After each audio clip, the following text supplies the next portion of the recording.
Bonsoir et bienvenue dans Itinéraire. Ce soir, nous poursuivons notre découverte des épaves bretonnes. Et nous sommes ici à Lorient, car dans la rade derrière moi, ou un peu plus loin au large, se trouvent des dizaines d'épaves, principalement des bateaux de la Seconde Guerre mondiale, puisque Lorient abrita à cette époque le QG de la flotte sous-marine allemande. Ils font partie du paysage lorientais depuis plus de 70 ans. Les bunkers de la base de Kéroman ont l'air aujourd'hui bien pacifiques, mais c'est oublier que Lorient fut durant la Deuxième Guerre mondiale la plus grande base de sous-marins allemands, les fameux U-boats. À l'automne 1940 ont été construits deux bunkers qu'on appelle des dome bunkers, des bunkers cathédrales autour du slipway du port de pêche de Kéroman. Et puis dès février 1941, c'est le lancement de la construction de la base de Kéroman. C'est à Lorient, entre la base de Kéroman et le poste de commandement de Kernevel, où l'amiral de Nitz s'était installé et commandé en personne la bataille de l'Atlantique, que va se sceller le destin des quelques 2850 navires alliés qui ont été envoyés par le fond. Christophe Serino a créé il y a 18 ans le musée sous-marin ici dans la Tour des Vis pour raconter les grandes et les petites histoires de la bataille de l'Atlantique. Comme celle de ce U-boat allemand, le U-171, qui sauta sur une mine le 9 octobre 1942 près de Lorient avant de couler par 40 mètres de fond. Ce jour-là, 22 marins allemands périrent, mais une partie de l'équipage eut la vie sauve.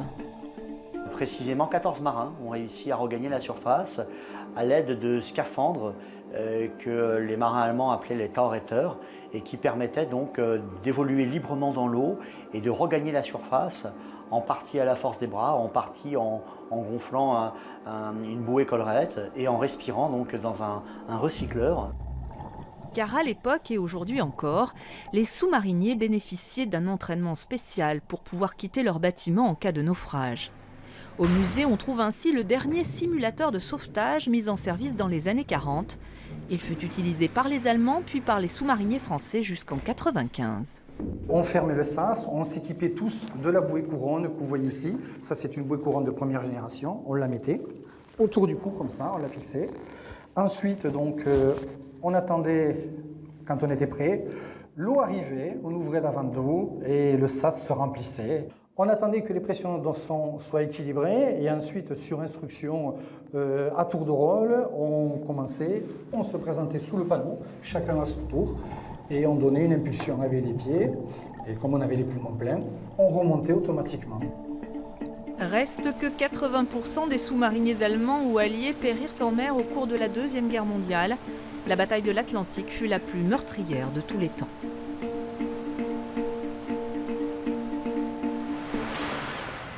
70 ans plus tard, Lorient a bien changé et la base de Kéroman est devenue la Mecque de la course au large. Elle abrite aussi la cité de la voile Éric Tabarly et ses célèbres Penduic. Mais il en manque un, le Penduic IV, plus connu sous le nom de Manureva, porté disparu en 1978. Lorsqu'il imagine Penduic IV en 1966, Éric Tabarly veut rompre avec la tradition des monocoques. Lui qui 2 ans plus tôt a remporté la Transat en solitaire sur Penduic II, rêve désormais de la gagner sur un multicoque. Ce sera un trimaran de 20 mètres de long en alliage léger. Mais en 68, son rêve de victoire va tourner court. Le bateau n'est pas véritablement prêt à cause d'une grève des ouvriers des chantiers navals de Lorient. Mécontent, Tabarly a d'ailleurs boycotté le baptême de son bateau. Quelques jours après le départ de Plymouth, il heurte un cargo et doit faire demi-tour.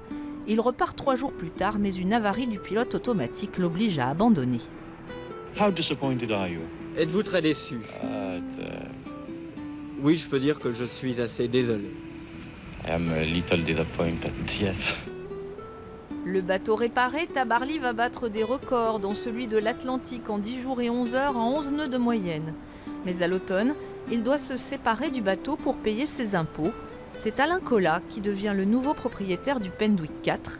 Ensemble, ils remporteront la Transat anglaise durant l'été 72. Bonjour Maëlle Daniel. Alors en 72, Penduic IV s'appelle encore Penduic IV. L'année suivante, ce n'est plus le cas. Il va changer de nom. Le bateau va être rebaptisé pour s'appeler Manureva. Penduic, en breton, c'est le nom de la mésange à tête noire. Manureva en tahitien, c'est le nom de l'oiseau du voyage. Donc on reste dans les noms d'oiseaux avec ce bateau. Alain Colas fait modifier Manureva au chantier de la Perrière à Lorient, puis en 1973, il se lance dans un tour du monde.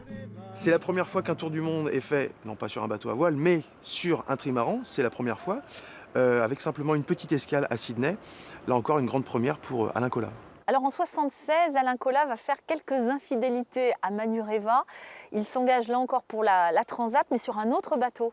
Il repart sur un autre bateau qu'il s'est fait construire entre-temps, le Club Méditerranée, un immense 4 mâts monocoque de 72 mètres, mais avec lequel malheureusement il aura moins de succès qu'avec le Penduic 4. Il est même battu par Tabarly en fait. Il est même battu par Tabarly de quelques heures. Tabarly qui lui aussi partait sur un autre grand bateau, le Penduic 6, qui était prévu pour 14 hommes d'équipage et pas pour un solitaire. Conséquence, 78, première édition de la Route du Rhum. Cette fois-ci, Alain Colas part aussi, mais avec Manureva. Voilà, là pour le coup, Manureva va revenir sur la ligne de départ avec une nouvelle fois Alain Colas à son bord. Malheureusement, depuis quelques années, on sait que le bateau était a priori dans un état un petit peu limite, étant donné la dureté des conditions qui vont être rencontrées en 1978. Et c'est peut-être, je dis bien peut-être parce qu'on n'a aucune certitude pour ça, c'est peut-être pour ça que malheureusement Manureva et Alain Colas vont disparaître corps et biens. Est-ce qu'on sait aujourd'hui ce qui s'est passé ou est-ce que ça reste encore un mystère? C'est un mystère, on peut imaginer tout ce qu'on veut, ça peut être une collision avec un cargo, ça peut être une soudure qui lâche et puis un bras de liaison qui permet à un flotteur de se désolidariser, ça peut être une voie d'eau, toutes les suppositions sont possibles. Merci beaucoup Maël, et puis si vous voulez en savoir plus sur l'histoire d'Alain Colas, vous pouvez redécouvrir peut-être cet ouvrage qu'il avait écrit après son tour du monde de 73, Un tour du monde pour une victoire, un livre que vous trouverez certainement dans toutes les bonnes bibliothèques, et puis rendez-vous bien sûr sur notre site internet pour retrouver cet itinéraire Bretagne. Très bonne soirée.